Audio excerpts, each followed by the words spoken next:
E aí, vamos estudar a lição? Você já reparou as mudanças que estão acontecendo no calendário, especialmente na Europa? Eles já no calendário não organizam mais o sétimo dia como sendo sábado, colocam o sétimo dia como sendo o domingo e o primeiro dia como o dia da semana. Eu tenho um iPhone e no meu calendário o sétimo dia já é o domingo, ou seja, a segunda é o primeiro dia da semana no calendário do iPhone. E sabe de uma coisa? A gente percebe que há toda uma estratégia para caracterizar o sétimo dia como se fosse o domingo.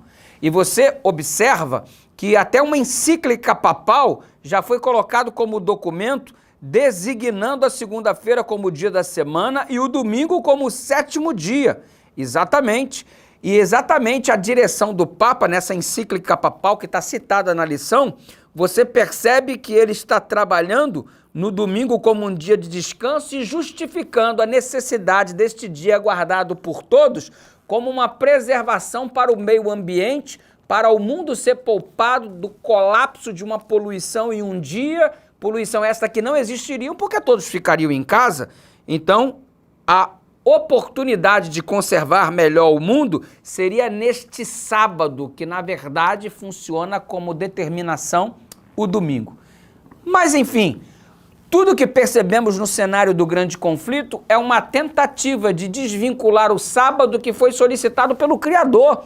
Ele foi muito claro, o sétimo dia é o sábado do Senhor teu Deus. A própria palavra sábado significa descanso, o sabá.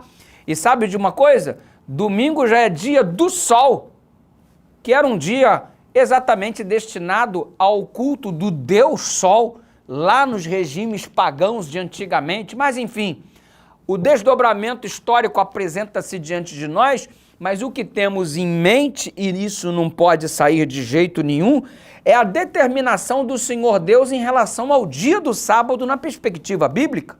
Qual é a determinação? 3 coisas foram feitas por Deus no sábado. Diz a Bíblia aqui no Gênesis capítulo 2, no verso 3, 2 e 3, Gênesis 2, verso 2 e 3. Ele descansou, ele abençoou e ele santificou o dia de sábado.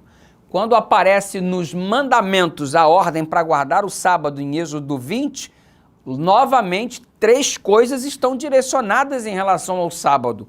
O Senhor Deus descansou, abençoou e santificou o sétimo dia. E diz qual é o sétimo dia? O sábado. E prevendo todo esse processo de mudança e aparente esquecimento das pessoas, ele começa o mandamento dizendo: lembra-te, lembra-te. Por quê? Porque vão tentar mudar. Lembra-te, porque criarão um processo de contrafação, de mentira. E Deus descansou porque se cansa, dizem os debochados. Óbvio que Deus não se cansa, mas tudo que Deus faz, ele dá o exemplo. Ele não precisava ser batizado e o foi, por exemplo, e ele institui o sábado e o descansa para nos dar o exemplo. Agora, se nem Deus dando o exemplo você quer seguir, aí fica difícil. Agora, diante dessa perspectiva, você percebe o seguinte, que nessa mudança de calendário, nessas determinações papais, em todo esse processo, existe um poder sobrenatural trabalhando para jogar na lata do lixo a perspectiva divina para a nossa vida. Deus descansou, Deus abençoou e Deus santificou. Será que isso não é importante para a minha vida?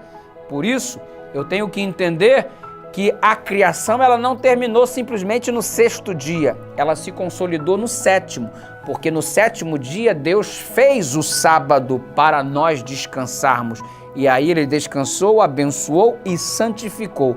É um processo da criação de Deus. Por isso ele fez o sábado por causa do homem e não o homem por causa do sábado.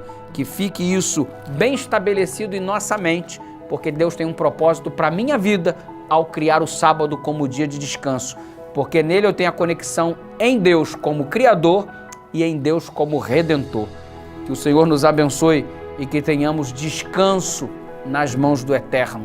Pai eterno, oramos ao Senhor neste momento para que o Senhor nos dê o descanso dos nossos fardos, que se chama pecado. Toma-nos em tuas mãos, fazendo-nos repousar em tuas mãos, hoje e sempre, em nome de Jesus.